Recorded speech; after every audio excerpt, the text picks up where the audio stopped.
Hey guys, it's Cameron from Desert RC. Today we've got a new product. This is the Desert RC Stinger chassis. It's not released yet. It'll be a few months before we release it. But once I do, I'll be sure to post all the information here on YouTube and on Instagram. And I'm going to give you guys a first-hand look at what it does and how it performs out on the rocks. But let's get on the rocks and then I'll kind of walk you through the details. Alright, so I haven't determined price yet, but I am going to be selling this chassis as a chassis rail kit. So it will come with a 70 millimeter wide 10 degree angled skid, 3D printed by me out of PETG carbon fiber filament. It'll come with the sliders, which do have a built-in battery strap holder, so you can put your battery on either side. The links, we're working with Hardcore RC right now. I got to send him a prototype and he can get some links built up for this thing, but it's probably going to be about a month until they're ready to be released to the public. But if you're interested in supporting my company, start saving up that money and that'll get you guys into one of my chassis here soon. I was kind of reluctant to design a forward skid chassis, but after enough interest and people hounding me all the time about making one, I decided maybe I should just appease the viewers and subscribers and give the people what they want, and here it is. Spent probably a good 6 hours trying to draw something up and came up with this. Pretty happy with how it turned out. I've had it out here a few times and I am really impressed with its capabilities. And in the past I was kind of against forward skid chassis because I didn't see the point of it, but after designing it and running it out here, now I understand. It's just for that maximum breakover. Now for me, I don't see a purpose in running straight axles on a forward chassis, on a forward skid chassis. To me, it's like an all-out breakover machine. You want the portal rigs, you want the long wheelbase, you want the double clearance links, and you want that forward skid.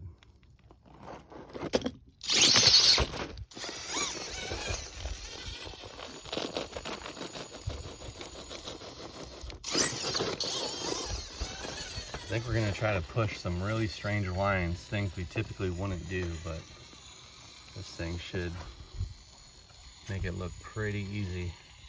The other thing is these are also brand new BFG crawlers in G8 compounds, so I know the more time we give it, the better it'll get, because those tires will break in nicely. Let's try that side hill again. This is the old Beadlock Coyote chassis build. Decided it was time to take that apart and do something different here. And pretty happy with that decision. I do love the F10 portals. It's a great setup. I did have the big heavy brass knuckles on the front, but then I decided to put those onto my VRD Coyote and put the ones that come in the VRD kit on here because we already have that forward weight naturally by moving everything up. I needed to lighten it up. It was 66% forward weight bias, and that is too much for my liking because I like to go down steep stuff as well. So now it's about a 60-40 split, 50-50 left to right. Spent a lot of time trying to balance that out. Shortened a lot of the wires, tried to get rid of as much as possible to keep this thing super light. And we're sitting at 4 pounds, 11 ounces with a battery in it. That's pretty good. That's probably the lightest rig I've ever had.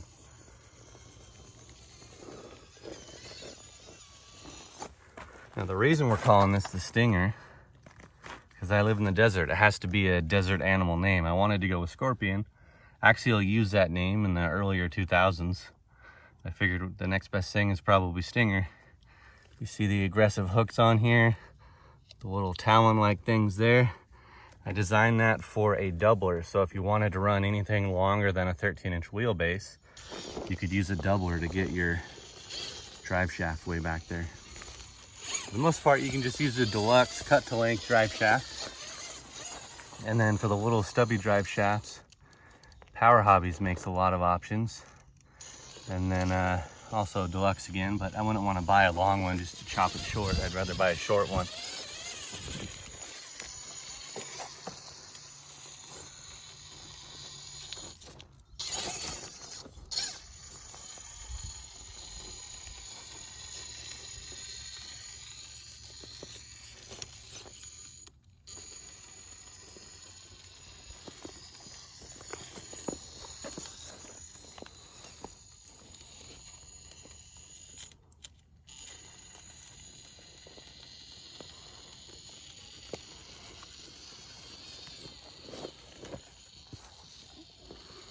Now we're gonna run all the same obstacles we always do just to see how this thing hangs compared to the Coyote chassis. Because I already know that's a capable chassis, but we have a lot of testing to do with this one.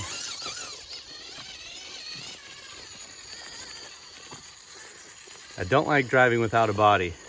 Makes me nervous. Especially with this chassis, I only have one of them so far.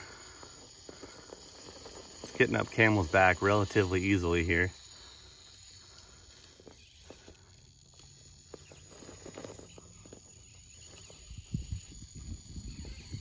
I don't think I've ever made it up the Camel's back that easily. That's a really good sign.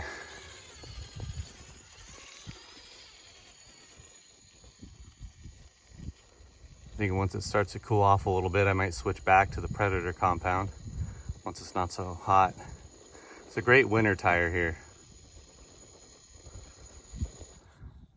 Yeah, regardless of the weight bias, I don't think we're gonna be able to get up that because only broken in tires typically get up that spot. But we'll try it out.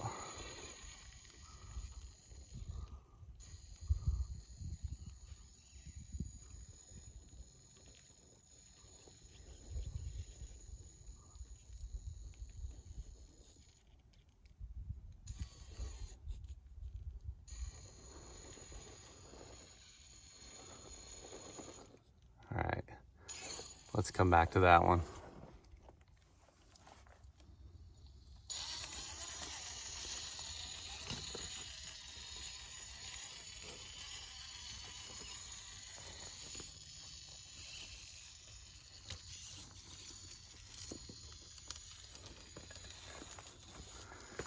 Yeah, just as a guesstimate for the price, I'm thinking with the battery strap, 3D printed sliders, the 3D printed 10-degree angled skid that's 70 millimeters wide, and with 70 mil chassis spacers and the carbon fiber rails in various colors, I think I'm gonna ask for like, I don't know, $140 to the $150 region, just to give you guys like a kind of an idea of what it's gonna cost. Okay, that's interesting. It just walked up that.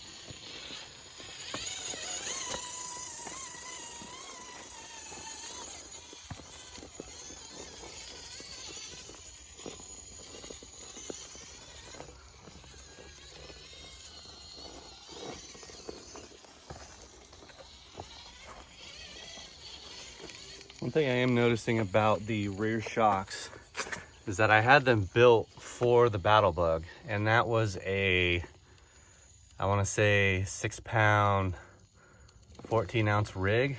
I have a 50 weight oil in the rear, and with how light this truck is, I think I need to drop down to a 30 weight in the rear. The front already has 30 weight, but we're gonna have to do some shock tuning for this. But aside from that, I think this thing's just gonna keep getting better and better after these tires break in, and it's really impressing me so far.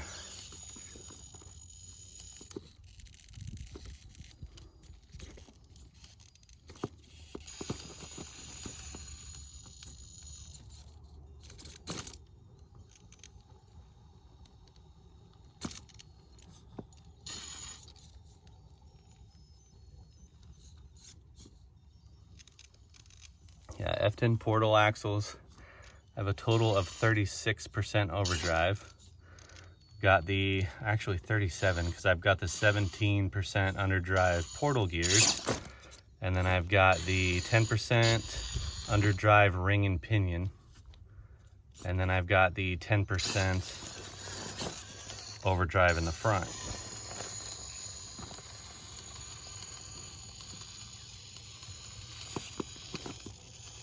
Now the skid that I'm going to be offering with this one is only going to be 70 millimeters wide.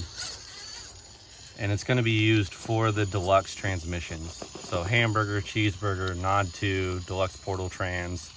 Honestly, when it comes to building a forward skid chassis, I find them to be way more complex of a build than the center skid chassis, because you have to worry about drive shaft length, links,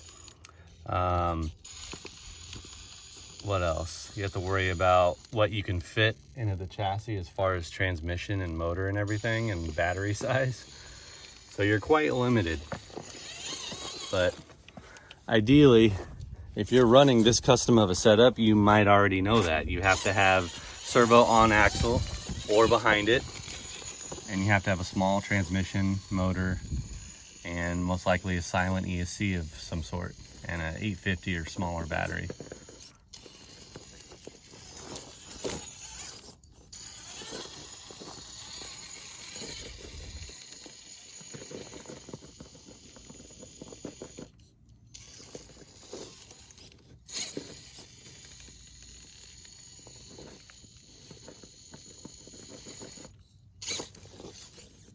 Now this wheelbase I have set at 12.8.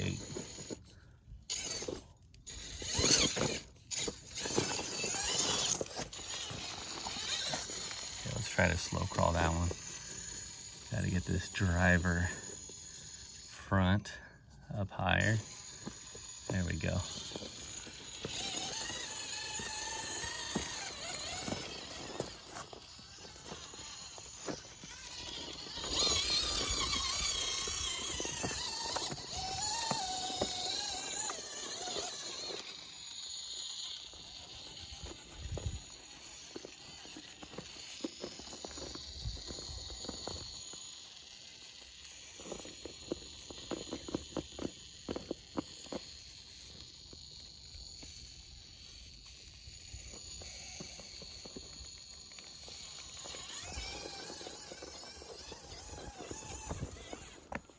Now there will be a slight variance between the chassis that I'm running now and the one that the public will be getting.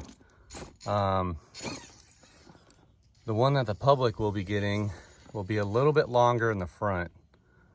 When I designed this, I designed it too short in the front. So if you're running servo on top of axle, it would interfere with the servo horn. So you'd have to ditch the front chassis spacer.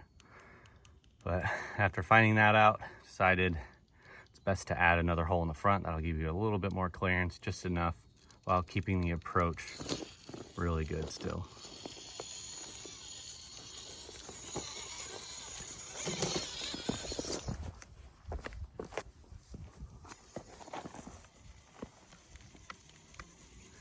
I do have two bodies on the way, both of them Baja Bug bodies. No hard bodies on this one though, we're gonna keep it light. We're going with the Tamiya Sand Scorcher Lexan body and some other type of Baja Bug build. So we'll build both of them and see which one we prefer. That should be super light. I'm betting we're gonna be under 5 pounds total when it's all said and done.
Be sure to leave your comments, leave your feedback down below. Let me know what you guys think about this thing so far.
I don't ever think we've crawled that easily. You guys can feel free to watch back old videos, but never been able to one-shot that without taking a reverse or anything.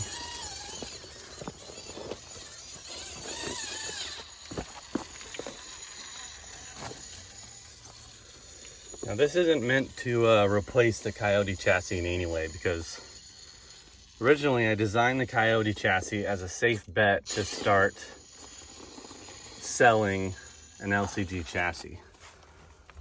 Makes it easy because you can put pretty much any RTR right into a straight or right into a center skid chassis.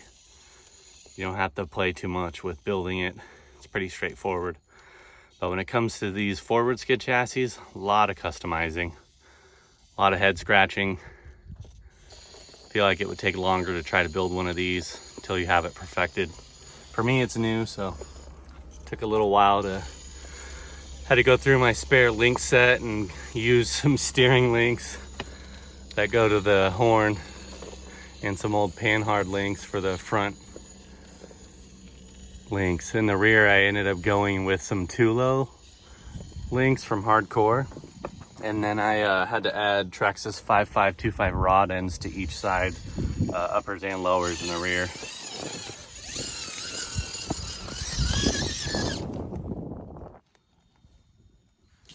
We're gonna try to go for the weird lines that I typically don't even look at, but with this chassis, it's worth a shot. See what it does.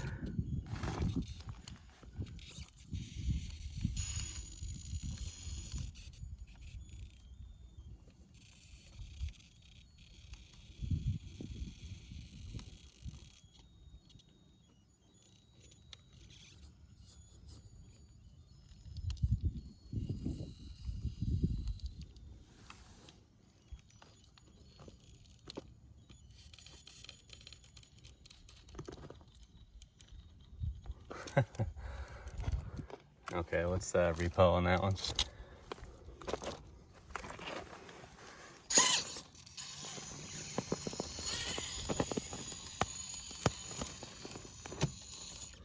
One thing I should do is mess around with the shocks a little bit more.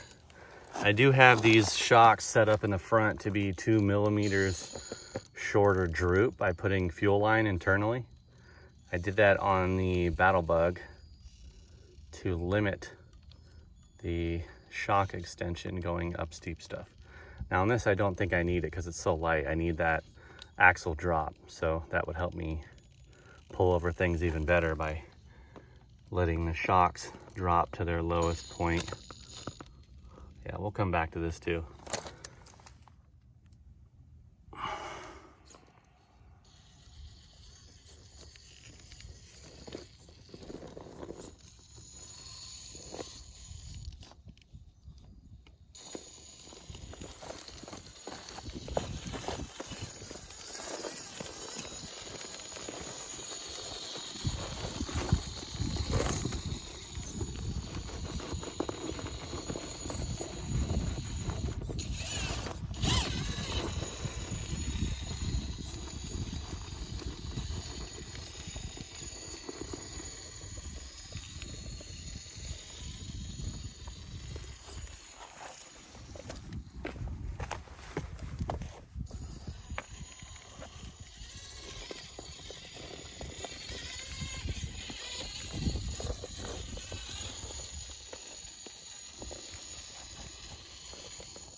Let me give you guys a close-up look at this thing. I feel like I'm always at wide angle.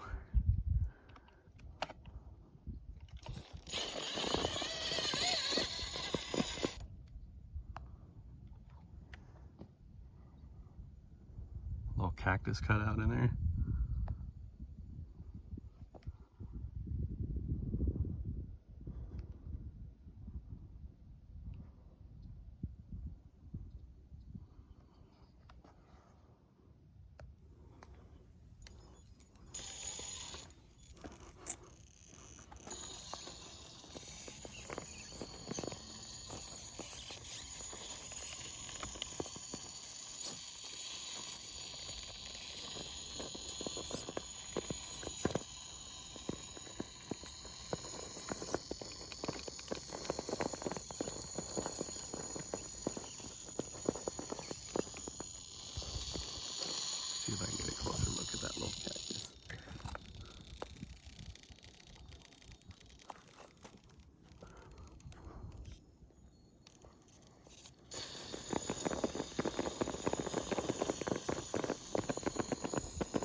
I'll be really excited to see how this thing crawls once I get these G8 crawlers scrubbed in. I could throw my camouflage tusk wheels on here just to see how they do, because I know that's a softer compound. Might give us a little more traction while these break in.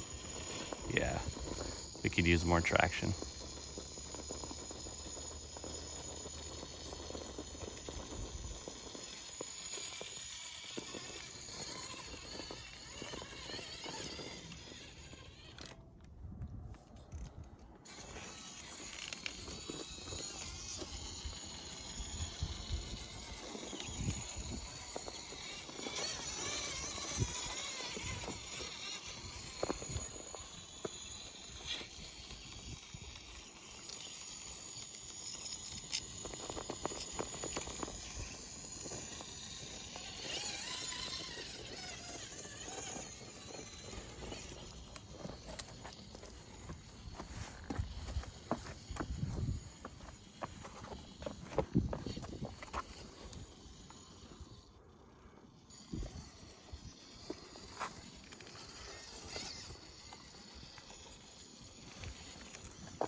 My mark.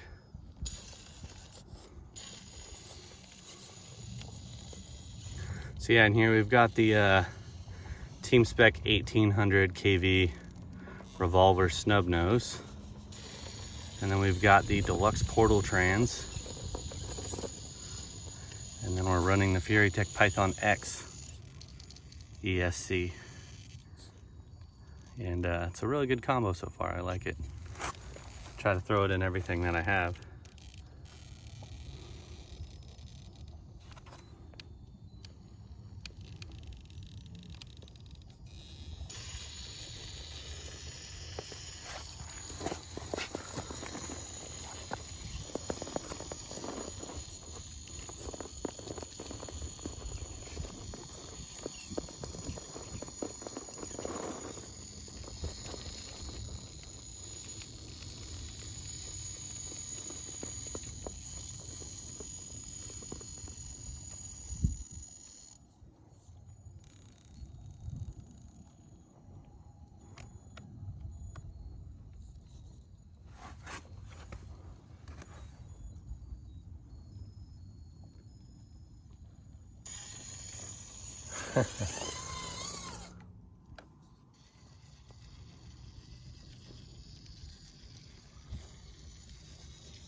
Let's try something out here.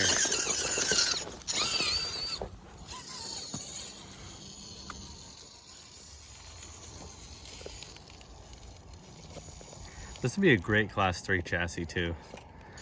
Might have to take apart my A1 just to throw that into one of these.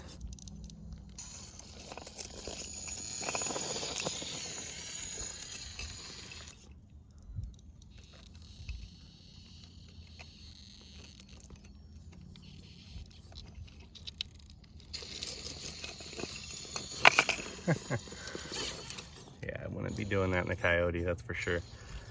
Yeah, definitely, the forward skid chassis are definitely specialty items in certain aspects. But I'm not seeing things this can't do that my Coyote can. They're pretty even keel, except when it comes to breakover, and even then, most forward skid chassis, my Coyote chassis still has about the same or a little bit less breakover than the forward skid chassis. With that in mind, I knew building a forward skid chassis that it would have to be even more of a breakover. And if you have a Coyote you want to convert to this, I may just sell the rails separately as well as the kit. You can still use the same skid, still the same 10-degree skid. So all you'd really have to do is buy links and sliders. But yeah, if you guys just follow me here on YouTube and not on Instagram, I suggest following me on Instagram so you can be up to date on the latest information that I put out there on this, because I'm on that more than I am YouTube.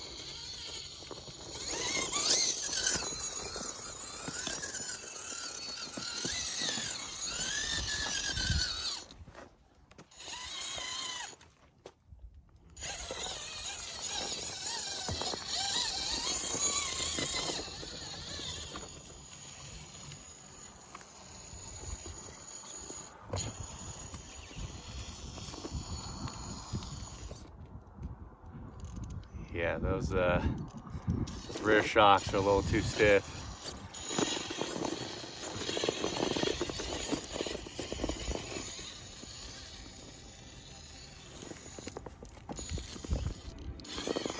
I think I need to get together with my buddy Zach over there at Hobby Drop and run this side by side with his Poise T3 chassis and just kind of go head to head with his build. See how they compare. That'd be an interesting one. Zach, I know you're watching. Hit me up, dude. We're gonna have to make that happen.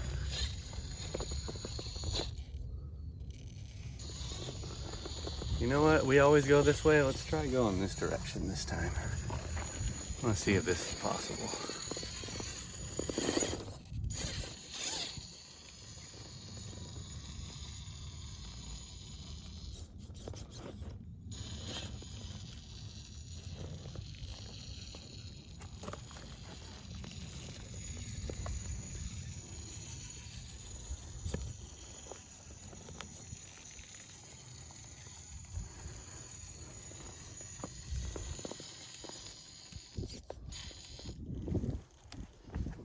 Let's see where we're at. How are we gonna do this? Might be too sharp of a breakover for the front of the skid.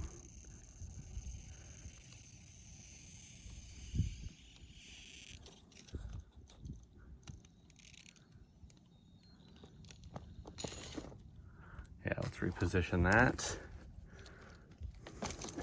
Okay, let's go up a little bit higher.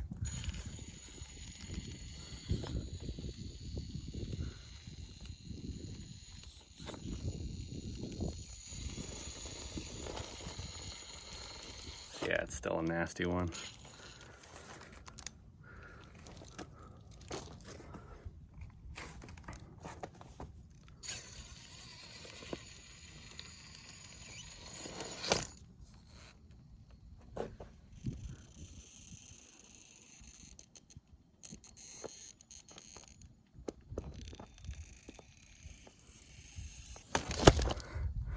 Not ready to drop this thing yet. Not without spare rails.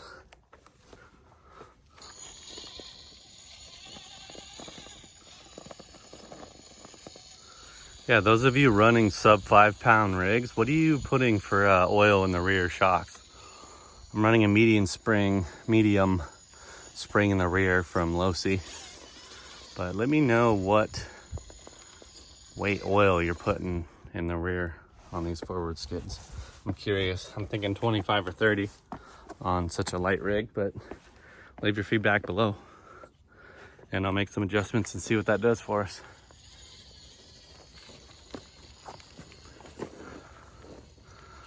Okay, so this is one of my favorite parts of being out here, is watching the breakover of the Coyote chassis. But with this Stinger chassis, with it having more of a breakover, it should just clear this whole thing and the next part. Wow, straight to tire.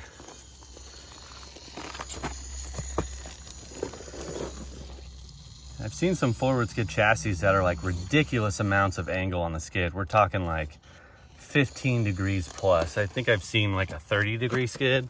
To me, that's just ridiculous, but who knows? We're playing it safe right now, making it user-friendly so you can go from a Coyote to this if you want. Also, so I don't have to redesign my skids. But depending on how much traction this gains, pun intended. We may go for a V2 forward skid chassis, even more aggressive. That's what it's all about, is testing and tuning and finding your limits and trying to exceed them. Oh, that was really nice.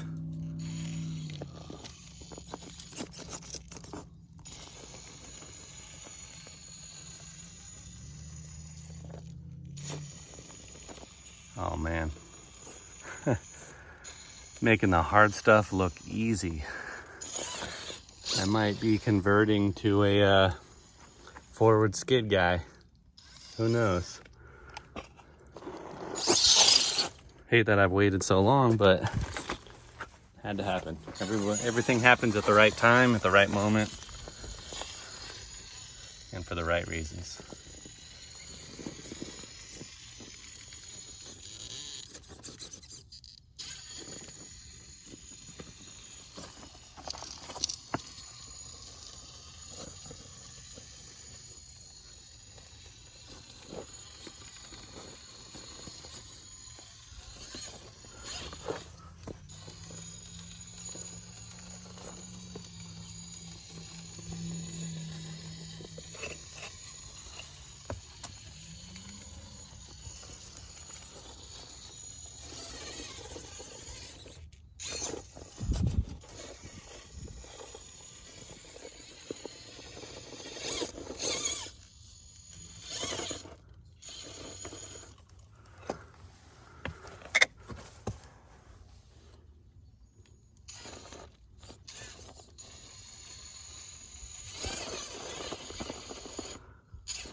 Oh, it's so light.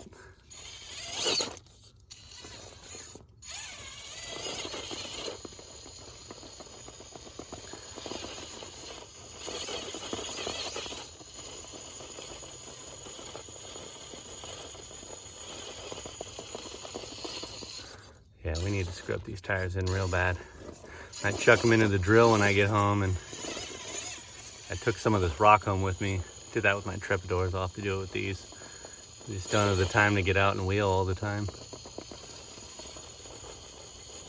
Only time I ever get to wheel is when I make videos for you guys.